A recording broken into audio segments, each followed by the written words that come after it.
Well, the benefits and attributes about doing the jazz cruise. It's a reunion. I mean, how often do you have so many musicians in one place?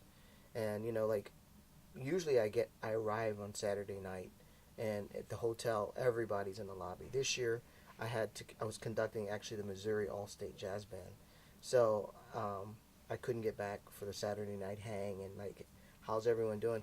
So that was on the ship. When I got on the ship, I just started running into people, and they had the musicians meeting, and I got to say hello to everyone, and just bouncing from venue to venue to venue to venue to venue to venue has been incredible. But I think what's most incredible is that oftentimes when you do perform, your schedule is so hectic that you perform, you have a little bit of time afterwards, you hop in a van, you go to a hotel, then off the next day. We're on the jazz cruise, you walk down the hallway to grab a bite to eat, and you run into 10 people. And everyone wants to know how you're doing, so you never get anything done.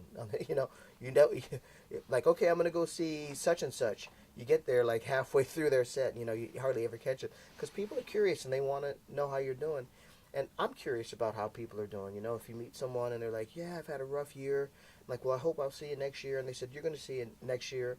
It's nice to follow up. So how you doing? Well, I got this and blah, blah, So it's nice to have that rapport with the passengers on the ship, and it's nice for the passengers to see the rapport amongst the musicians. I think that's really important because now on the ship there's so many trumpet players, and it's this there's this craziness that trumpet players don't get along. They're so ego driven. But Sean Jones or Brian Lynch or all these guys, it's great to hang out with them. We don't always talk about the trumpet, but it's just great to hang out and find out how they're doing. And Sean and I are kind of similar. Same with Brian. We all teach at a university. So it's sometimes it's nice. So how's it going? How's this going? How do you balance this? What do you have coming up? How's the band sound? So it's nice to have this big reunion. It's nicer to hear groups that you don't normally get to hear. I mean, it's been a minute since I've heard Roy Haynes, so it's nice to hear that. And I hadn't heard Gary Burton's group, so it's just nice to hear groups that you normally wouldn't hear.